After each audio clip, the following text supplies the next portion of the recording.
Welcome to my humble little office. My name is R. Keith Andrews. I'm a spiritual guide and paranormal adept.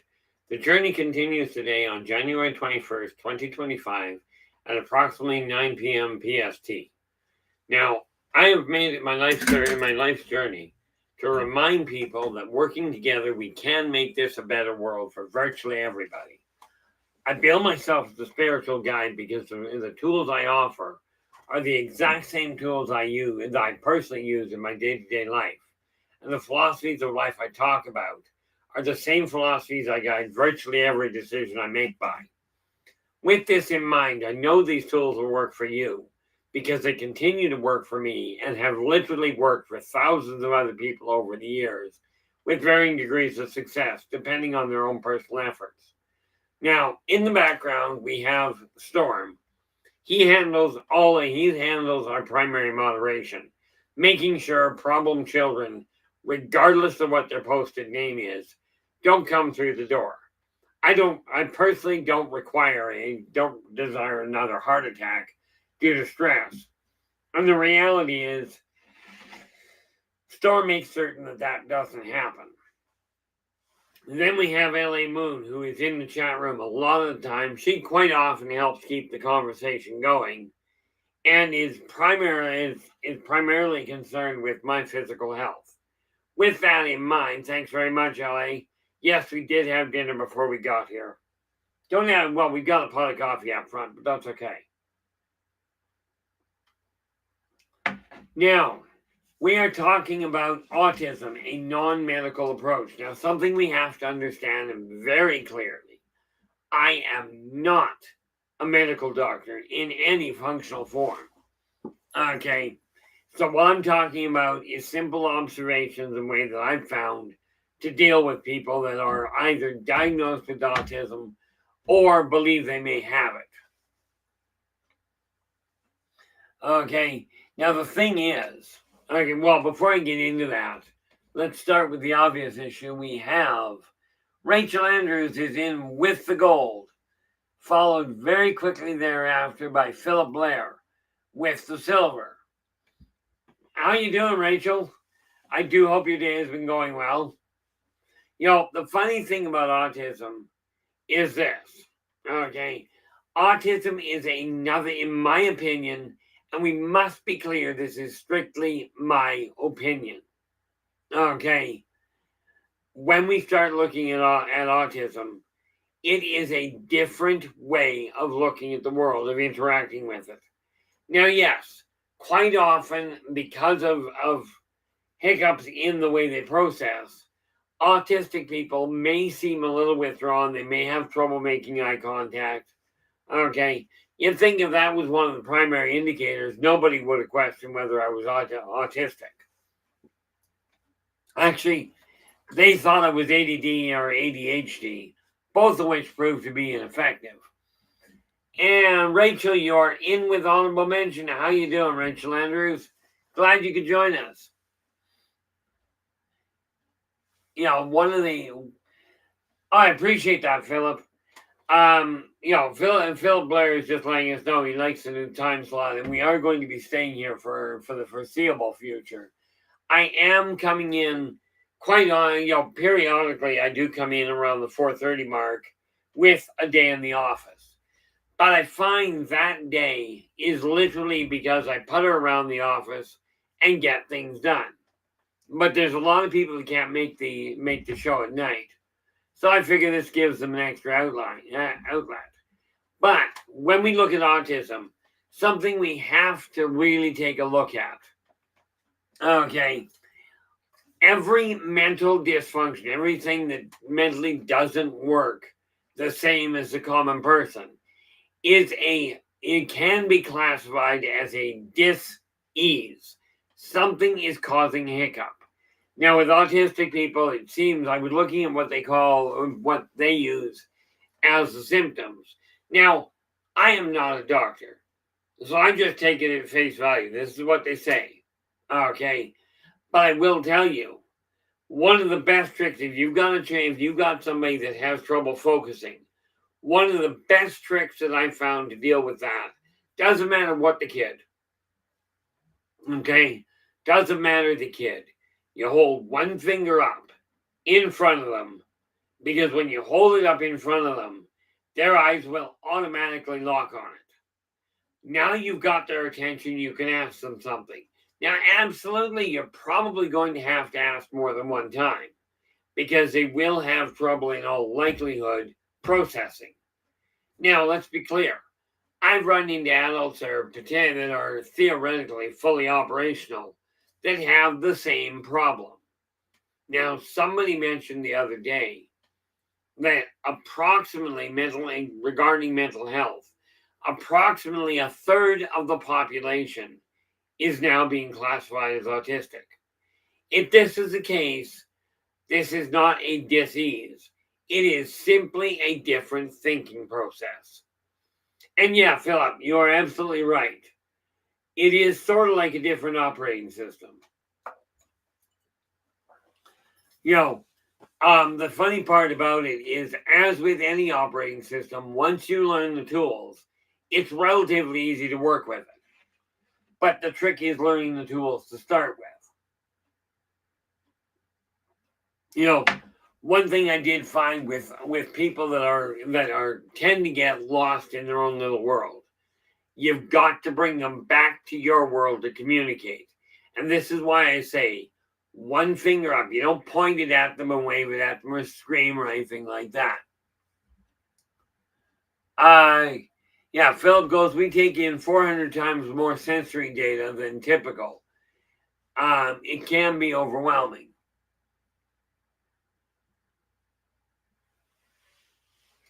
Yeah, and that's the funny part about it.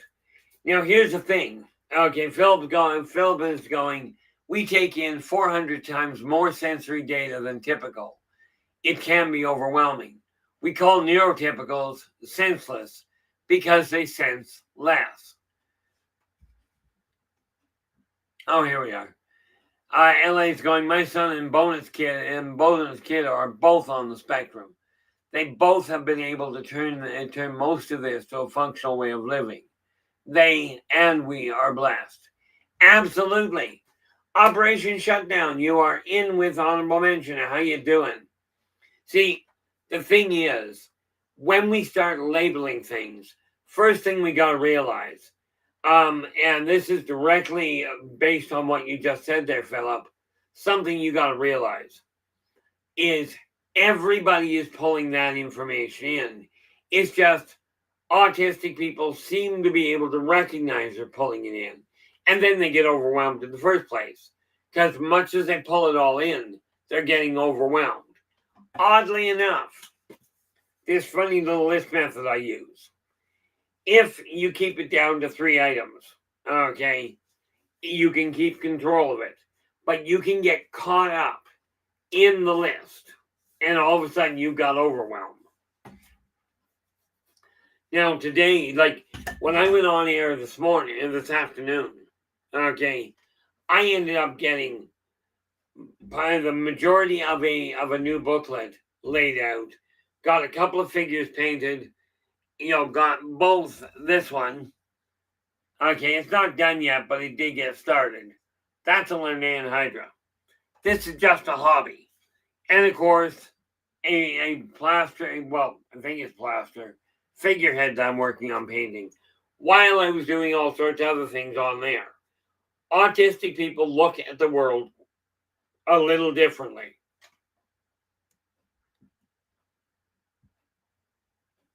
Oh, there are some remarkable people out there, and what we gotta do is look at them and in my opinion, quit getting hung up on the labels. Okay, when you take a look at it, some of the greatest minds were considered completely off kilter because nobody could really track what they were doing. And if you don't understand what somebody's talking about, most people will immediately assume that it is the person that is having the problem, not the individual on the receiving side. Okay, I have ended up talking, if you take a look at processing power, now I'm no genius, okay, but I have a tendency of jumping from the question to the answer without knowing how I got to the answer. Trying to explain this, trying to explain the ramifications of certain decisions is difficult. With an autistic child, the first thing you got to figure out is what's going to get their attention. Okay? And like I said, holding one finger up right in front of them, and I don't mean like within inches. I mean, you can be 2 feet away, call their name, hold your finger up, and you literally tell them to focus on it. Okay? Now, this will hold their attention so you can get other information through. I know this works because I've done it. Okay.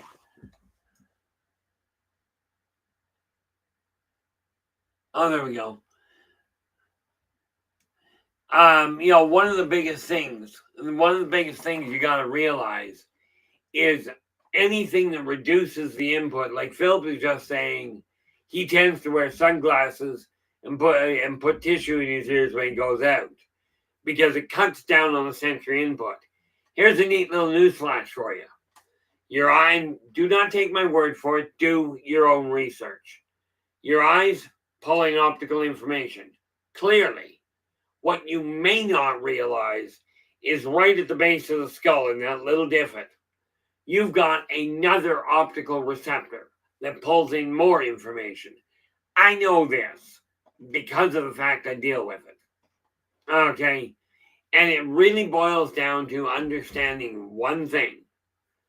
Autistic people are not going to communicate in the same fashion that you do, which means you either have to learn how to communicate in their language, or you're going to have to help them learn how to communicate in yours. But understand, there are some phenomenally well-developed minds inside an autistic brain. And yes, that sounds exactly like I said it. Sometimes you'll have 2 or 3 operating systems all tied under one brain. And I will tell you, number 1, that's normal. But number 2, it becomes a little overwhelming to cope with.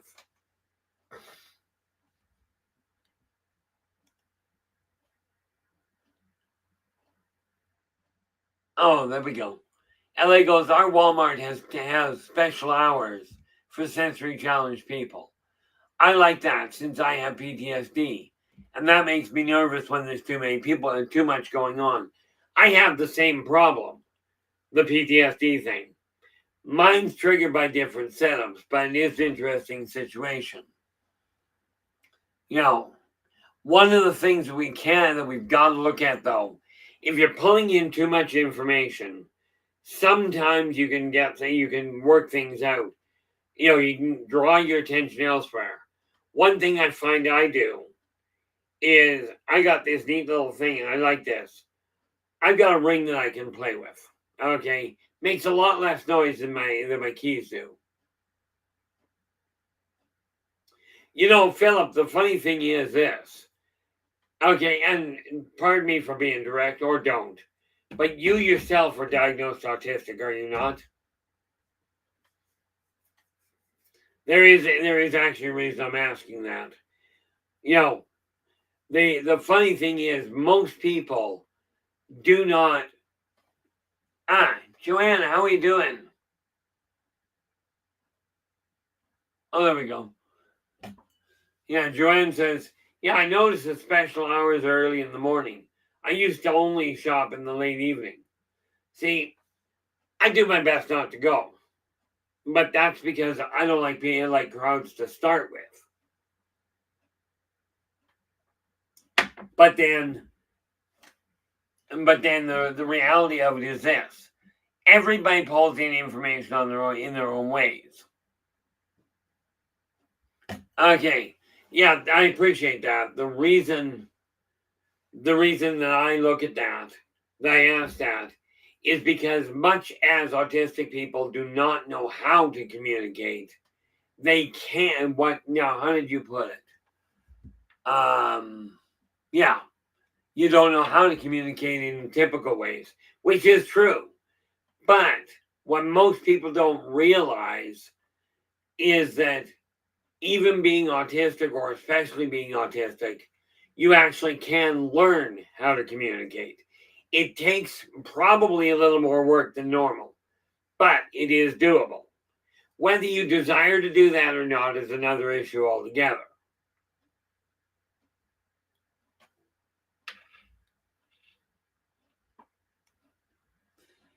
There we go. Yeah.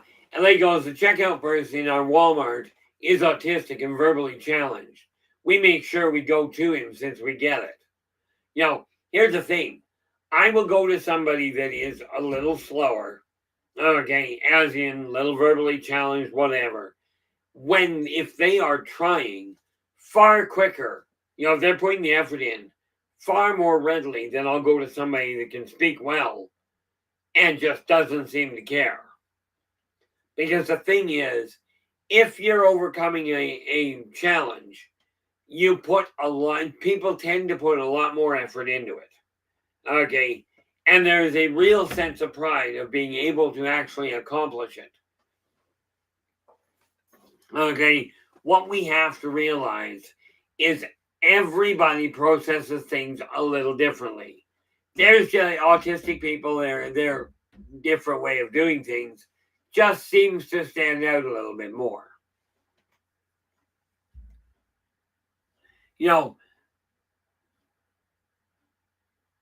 There you go. Yeah, the thing that people make a mistake on is that being autistic, people look at it and go, "Oh, you're autistic, you can't think." That is not what it means. Okay, I knew a kid years ago that his brain worked so fast. People thought he was mentally challenged because his brain outran his mouth. As in, he spoke so quickly, or tried to speak so quickly, he'd trip over it. Autistic kids have the same problem. Too much information coming in and sort things around.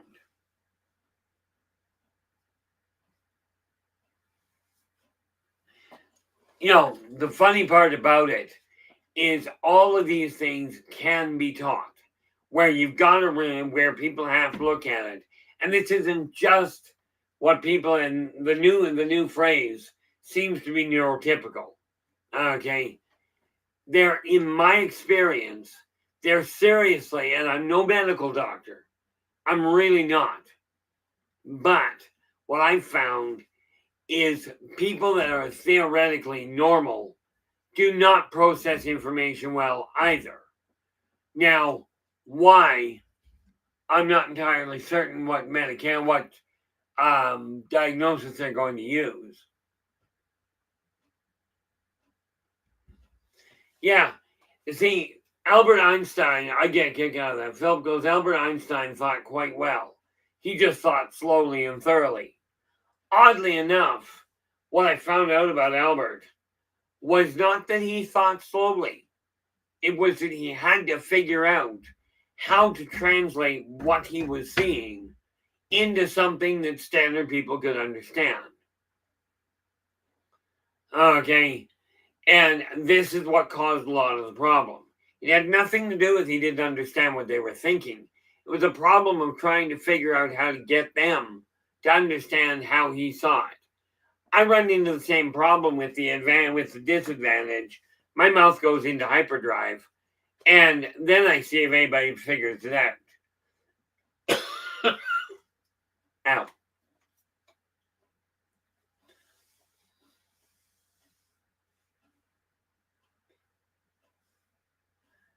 There we go. I'm just looking at this. There are so many examples of people that are treating so-called challenged individuals, autistic individuals. They look at them and go, "Oh, you're not processing as quickly, or you're not saying anything. Therefore, you've got a problem." The problem is not with the autistic child in most cases, or the autistic man, the autistic adult. Okay, more often than not, it is with the other part of the conversation. You know, the real big thing when you start looking at, and do not kid yourself. Autistics, people that are autistic have certain complications. Absolutely. Unfortunately, many so-called typical people have a bigger problem. And it is no longer no people think, then speak. People are not being told how to compensate. They're not being taught anymore, which means people that don't get it right off the bat don't even know how to adjust their thinking. The reality of it is we've got to stop looking at autistic people as the sole cause of the problem. It is the education that so-called typical people are not getting. And this is one thing that, and I do not know how to get an autistic person to do this, but it would be very beneficial for an autistic person with, and I'm going to say with support, not so much with guidance, to actually get on air and start explaining to people from an autistic standpoint what actually goes on as best you can. This is something that is sorely needed. It's also why when I look at these various dis-eases, I will tell you most mental dis-eases can be mitigated either through medication or through through actual education. Now, I'm not a doctor. I will tell you this. If you're on medication of some form to help you cope with autism and it's working, and you feel better for it, stay with it. When you're talking about learning how to communicate with people, yes, it's going to take a little bit. Make the effort and make it happen. Do not rely on so-called typical people to figure it out for you, because they're just not going to do it. They don't have a vested interest, to be blunt. Okay. Where are we here?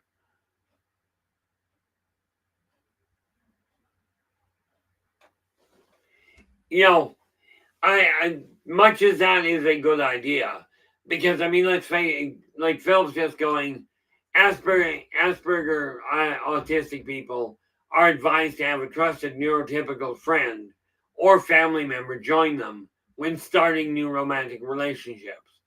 This is not a bad move. Okay, what we have to realize, and it's one of these things that applies to so many people that are not autistic. Okay, the fact of the matter is, and I do not lump autistic people with standard people for a lot of reasons. It's kind of like I do not look at people, I look at everybody essentially the same way. But I'm also a firm believer that all people can be taught. I like the way it was put when my eldest son was in school, was in elementary school. I talked to his principal, and she flat out said, there are no poor students. There are simply poor teachers. What we've got to do where it comes to the autistic people that are actually autistic, and I don't know how you figure out which ones are truly autistic and which ones are simply a little slower in processing. And rest assured, everybody that is autistic, everybody that is autistic may be an apparently slow thinker or a slower communicator. But everybody that is a slower communicator or slower thinker is not necessarily autistic. Okay, and that's something we've got to come to realize. There are so many similarities between people that we can work with it, but one of the best things you can do is when you're working with somebody that's autistic. And by the way, this applies to everybody. Now, we've heard people in the chat room go, we learn a little slower. Even if you do, what will learn at the same speed is muscle memory. Okay. You may not be able to communicate, but your body will know how to function. So when you're teaching somebody, when you're striving to communicate with somebody, repeating the same maneuver can be very beneficial. This applies to everybody I've ever met. Okay, myself included, by the way. And rest assured, I do not have the tolerance I used to. But what we have come to understand is that when you're dealing with people and you realize they're not quite connecting or they're not quite getting what you're saying, I will warn you, yelling at them will not help. Okay. I'm going to have to look that up, or I'm just going to simply ask. Raising your voice does not help them understand. As a matter of fact, it changes the temper. It changes the tenor of the words, and quite often makes it more confusing. This applies to everybody. Okay. Now, because I don't desire to look it up on the internet, can somebody be kind enough to tell me just exactly what hubris is? Okay. I've got a decent vocabulary, but I miss some things. At least I like to think I've got a decent vocabulary. The one thing I will tell you is to understand there is not a soul on the planet that is better than the next.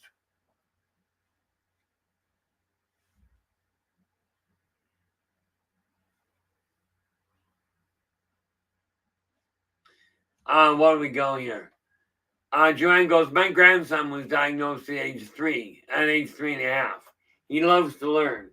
His sensory, he has sensory issues.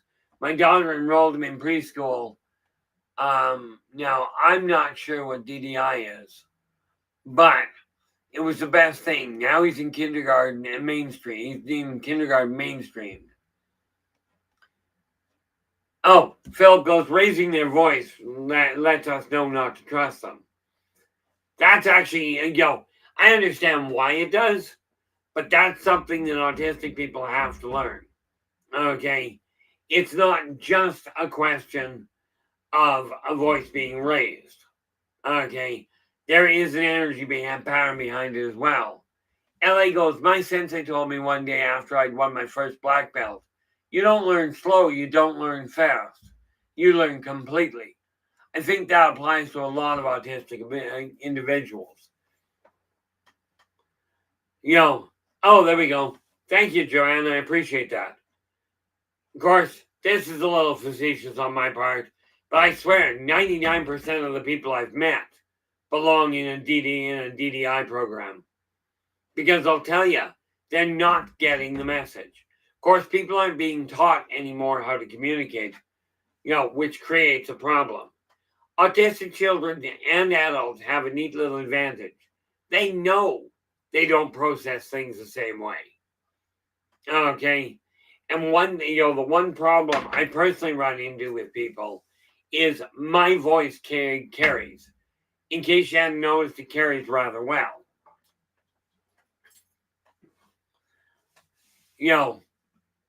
There we go. See, I don't have exaggerated pride or self-confidence. I know I'm that good. Do not go there. I actually consider myself all kinds of things. And overly proud or overly self-confident is not. Neither one of those are things that I qualify myself. But what we have to realize is when you're dealing with anybody, understand, like when I'm dealing with a child and I'm talking to them, if possible, I will get down to their level. Okay? Because the difference in height can be intimidating for anybody. By the way, Phil, thank you so much for looking that up for me. I used to think I could think quickly. Then I got introduced to a program, to a RPG called Star Wars. My brain does not process it as fast as I would like. You know, one of the biggest things we have to realize, and this is especially true of many autistic people. Okay. Simon, how are we doing? Glad you could join us. Many autistic people desire so desperately to be independent. They may tend to block out what other people are saying because they're striving so hard to focus on doing it themselves. And this is why you've got to be careful when you get their attention. Sometimes it does require a gentle touch on the shoulder or on the bicep, okay, just to bring their head around so they can actually hear you. This is not an insult to autistic kids, okay. This is a straight out problem for a lot of children and adults alike.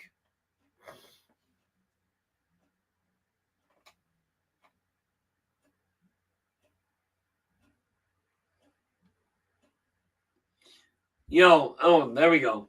Rachel Andrews goes, a group of CST therapists went to San Francisco for 4 days to work with autistic and cerebral palsy children under 8 years old. It was an amazing experience. Extreme cases, very moving. The funny part there is they show people like that have a short circuit, if you will. Yeah, I don't like calling it a short circuit just because I've got so many of them. I swear I was flash right. Actually, in my case, I probably was. Blue Cruz, how you doing? What we got to realize, going back to this 1/3 people being diagnosed with autism, if 1/3 of the population is having the same problem, this is not a dis-ease. This is a different evolutionary path. Okay? It's a different thought process. That's all.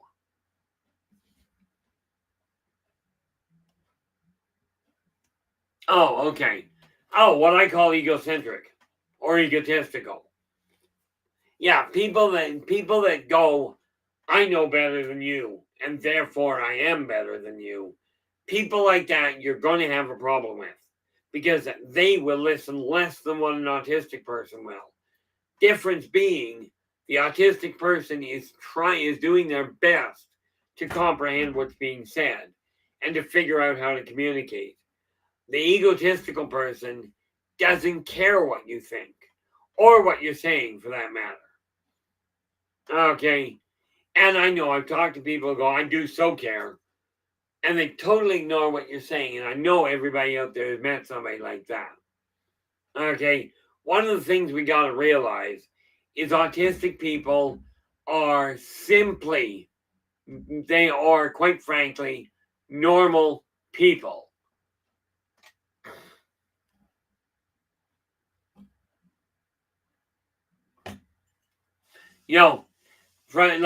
And I will fully admit, I've told people this myself. I've got a son with mild CP, with mild cerebral palsy. Okay. And I tell you, it's a challenge, even with it being mild.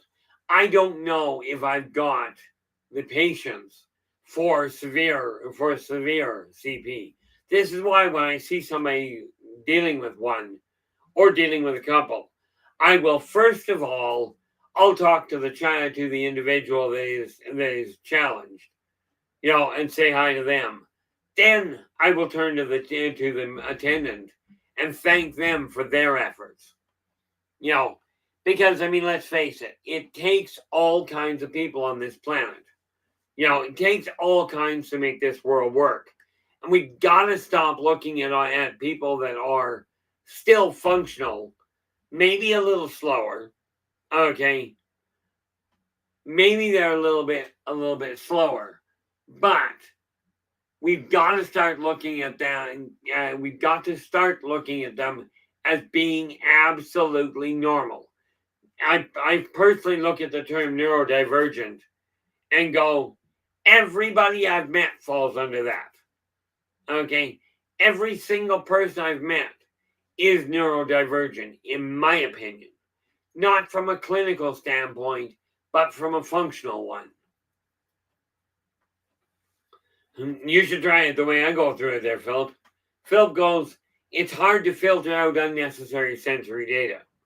I'll tell you, you should try, and I know there are people in this room that can relate to this. Okay? That being, I pull in information from everybody I walk by. Okay? One of the annoyances of being an active supersensitive, what you would call an active psychic. Okay? I call them, like I heard the term supersensitive a long time ago, meaning we simply pick up, we simply sense more than normal. Autistic kids and adults have the exact same problem. Yeah, LA goes, schools couldn't seem to teach my son. This has been decades ago. So I brought him home and taught him myself. Then we enrolled him in a GED course. He passed it with B's. We did a decent job. Yeah, you probably did a little better than decent. And in all fairness, I am a firm believer that a student holding B's is in better shape than a student holding straight A's. Because a student holding B's has room to see themselves grow. A person that's already at the top risks the danger of going, I've got no more to learn. Okay? And egotistical people have an even bigger problem. So what we are looking at here is take a look at the autistic people you know and understand, where are we here? Understand these people are doing their best to communicate. And if you're being honest with you, hopefully you're doing your best to communicate with them. Now, Rachel's gone cranial therapy makes a big difference with helping them filter so much that they wouldn't bang their heads and could hairbrush or wearing a hat. Yeah, that's what's called saying, that's what I look at as hypersensitivity. Okay, the reality of it is when you take a look at the way they operate, sensory overload causes a problem. It really does cause a major problem. One of the things that I've always found is people will say something, and the problem I have is not that I overthink. It's I go from here's the problem to there's the answer, and then I have to come back to sort it out. Autistic kids, they know exactly what's going on. They get the message you said, they go right to the answer, but it takes them longer to figure out to come back to explain to you what their answer is.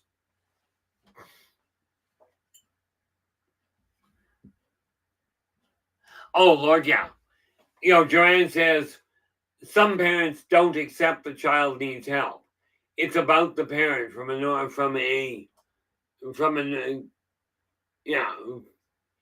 it's about the child, the parent have a normie. That's what happened in here. Daughter gets in physical training and works full time too. Here's the thing. Most parents, number one, if you end up with a challenged child, okay, if you end up with an autistic child, one of those parents is going to turn around and go, they're going to turn around and go, oh, it's my fault he's autistic, or it's my fault he's got another illness. Yes, there is a genetic component, absolutely. But we have to realize it's not a blame game that works well.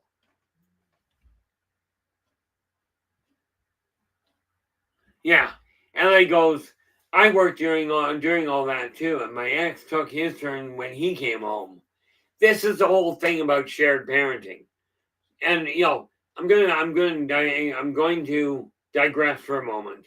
So many parents that I've talked to over the years, you ask either the husband or the wife, and you ask someone that's working out of the house, what does the other one do? more often than not, I kid you not, they'll turn around and go, oh, they only raise my 3 kids, or oh, they only take care of my challenged daughter, right? The only is the biggest problem. Okay, when you start taking on blame, then you start, number one, adding guilt or pointing fingers.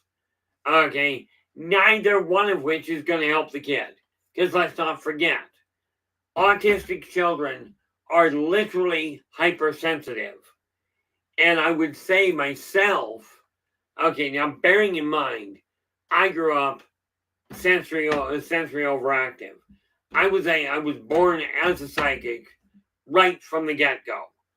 Autistic children, I suspect very strongly, and I cannot prove it, most of them are mildly psychic. This is why they pick up so much extra information. But nobody, or more to the point, very few people can spot it. And even fewer know how to cope with it. When you end up with parents like LA and her ex, okay, that take a look at the kid and go, okay, there's challenges here, let's get it sorted out, get them working on it. This is something that is very, very understated and absolutely forgotten about a lot of the time. We have to start looking at the whole idea of helping these kids connect. Because let's face one little detail. A society is only as strong as its weakest link. Okay? So if you've got a child that is not, or an adult for that matter, that is not connecting the dots, that child, it's not their fault. But it is the responsibility of the rest of the community. Okay? It's the rest of the community's responsibility to bring that child up to speed. It's not just the parents. Okay? But most people turn around. Oh, what do we got? There we go. Yeah. You see, that's the neat part. See, my parents had a slightly different way. Okay? My dad ruled the outside of the house. Mom ruled the inside. Now understand, I had a brother that was, I had one brother with an IQ in excess of 180, one that was medically in a mess, okay, one that was headstrong, me who was epileptic, my younger brother, his mind worked faster than the eldest. Okay, we all had our challenges and they managed to hold it together. Oh, there you go. LA goes, even when our marriage broke up, our parenting didn't. That is very similar to the fact that when my marriage ended, I'm still friends with my ex. We still work together to make things happen. Okay. It's a rarity in today's world. And is something that does require coming back together. Okay. One thing we got to realize, so many people look at autistic children and go, they've got a problem communicating. In no situation, understand, I mentioned this before, I've got over 100,000 clients under my belt. In no case have I ever seen a variation in communication. It is without exception, and that happens very rarely, a 50-50 problem. The autistic individual has a problem with communication. So does the so-called neurotypical. Okay. Both parties are equally responsible for the hiccup in communication. Both parties have the ability to help straighten that out. Okay. But you've got to work together. If you don't, it's just going to compound the problem. What we have to keep in mind, or what would be wise to keep in mind, is that with the way the world is working, if we've got, if you think about it, a third of the population is now being diagnosed as autistic. or on the spectrum? Well, if a third is that way inclined, is it not time to start looking at them as a going concern? Because at the rate things are changing, it is very likely that within the next 10 years, that you're looking at closer to 50% being diagnosed that way. But here's the problem with that diagnosis. Okay.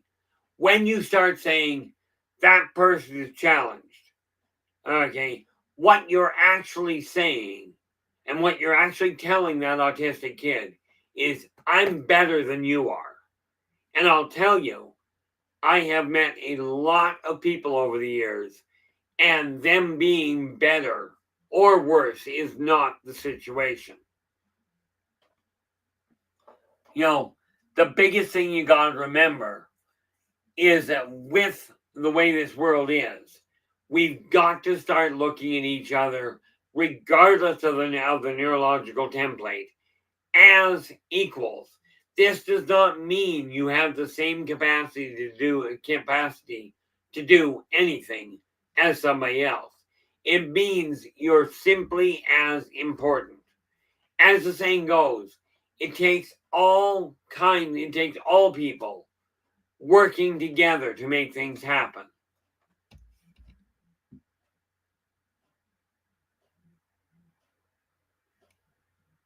Yeah, Philip goes, all they have to do is teach us how to communicate with less than half as much effort as they put into teaching neurotypicals how to read and write. You know what? The funny part is, communication is the backbone of reading and writing.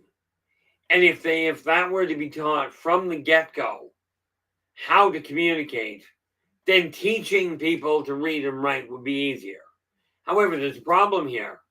You teach the majority of people how to think, and all of a sudden they're harder to control.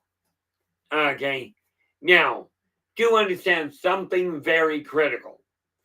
Autistic people have exactly the same tendency. Okay? They have exactly the same tendency of taking their way of looking and going, this is what I understand, this is all I'm working with. They are just as stubborn, if not in some cases more so, as everybody else. But, and this is where helping autistic children understand the limits they've got are not limits. They are simply changes in direction. If you can't go down a path because there's a roadblock there, you find a way around it. That's all autistic children. And I know that's oversimplified, so let's not get tied in a knot. Thank you very much there, LA. Okay, autistic children, they can go down the same path. They just have to find a way around certain obstacles. And as an autistic person, if you run, and I know this can be a bit of a challenge, okay? And this is where people like LA, and for that matter, like myself, come into play.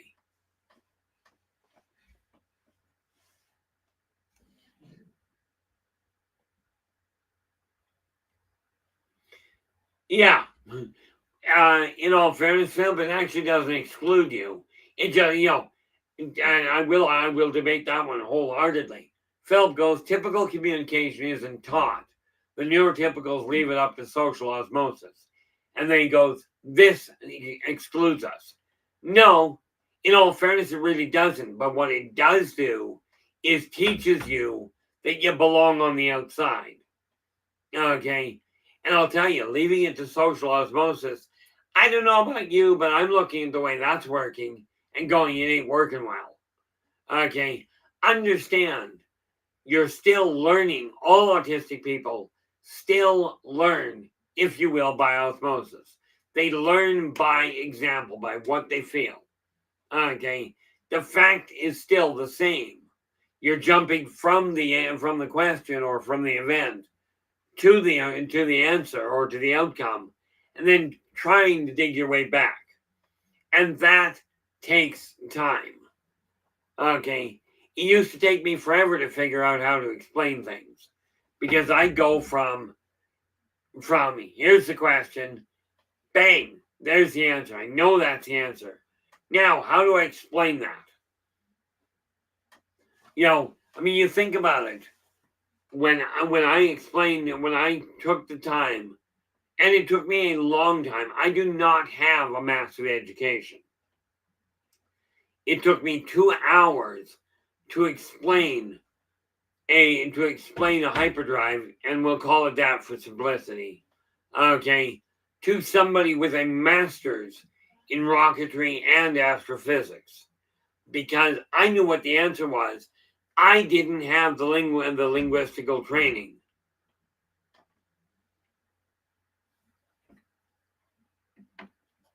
There you go.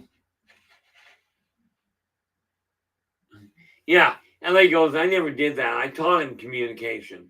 Yeah, but I mean, let's face it, LA, you are so far outside the norm that, we got to send you to another continent to kind of just even get close. My parents were told, take me home, give me all the love that they can. I will never learn if I ever learned to tie my shoelaces, I was ahead of the game. Well, I fooled them, I'm in boots.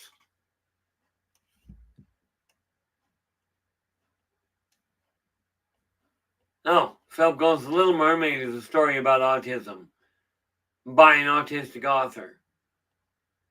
Oh, okay. In all fairness, I didn't put 2 and 2 together.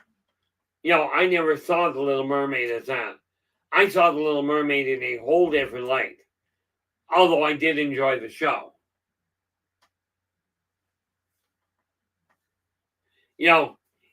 Like I really am thankful for people that have the kind of patience that I've seen personally in LA.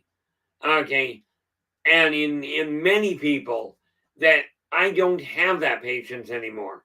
I used to. Nothing used to faze me. Then I had a stroke and that screwed everything up. And no, I'm not blaming anybody else for the stroke. I know what caused it, but I can't do anything about that part of it anymore. The one thing that I will warn people about, the moment you start seeing autistic kids and autistic adults as people, not as their dis-ease, that's when you start to make headway. Okay? It's very much the same as when you look at people. There are people I've run into, and you're sitting there going, how is it possible you actually even leave the house? Right? Because they've gone I knew one kid that was so adamant that he was right. He would take a look at encyclopedias. You could show him the information on paper. Okay. Documented until the cows came home. He would still look at it and go, that's wrong. Okay. Needless to say, we didn't get along that well.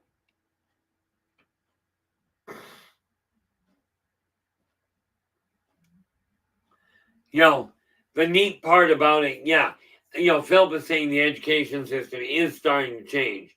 I sure hope so, because what I went through was a shambles. And even what my kids went through wasn't much of an impression of an improvement.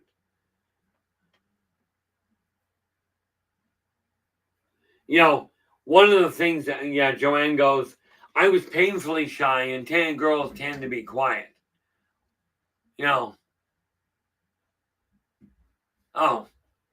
Was the diagnosis autistic, but my daughter is convinced I am. Well, here, the neat part about autism, I like the way you put that, Joanne, that autism is your superpower.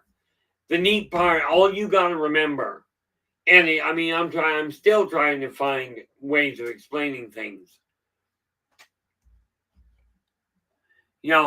The one thing that I will tell you, once you understand you're going to be able to function so much more effectively. And this is why I'm doing the self-analysis now.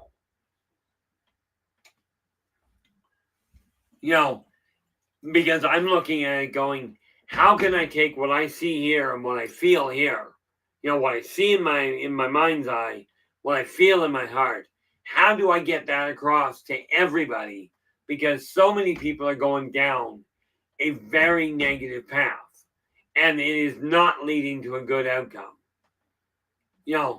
That's the biggest thing we have to realize. So when you are taking a look at autistic people or any other person with a dis-ease, do your best to look at them as just a person. This applies to the other side of it, even physical disadvantages. Missing limbs, problems with limb functionality, all of it, they are just other people. Everybody's got their hiccups. Okay, now let me get that out of my way. Because I gotta grab hold of this so I can actually, whoa, let's not do that. Just about drop something on the floor that I didn't desire to have to pick up again. Well, so much for that didn't desire. Okay, and we are looking down, where are we here?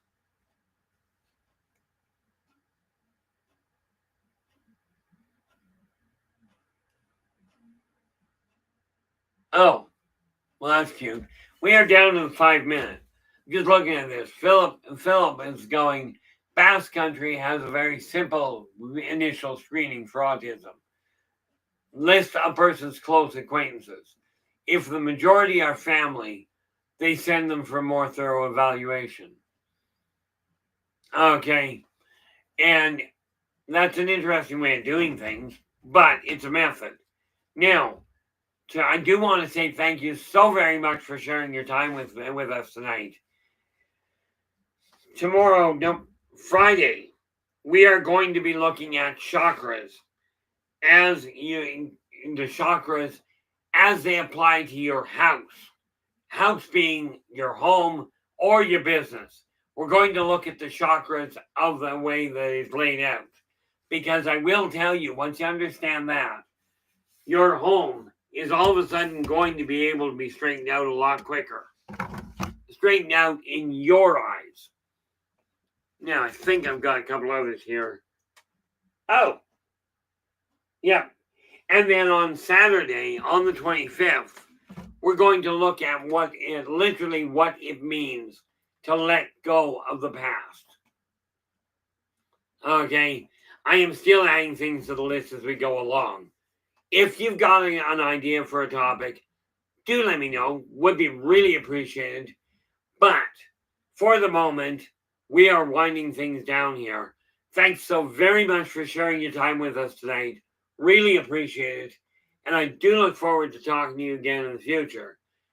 We will be back on Friday, 9 p.m. Pacific. Okay. Until then, do take care of yourselves and each other. And for pity's sakes,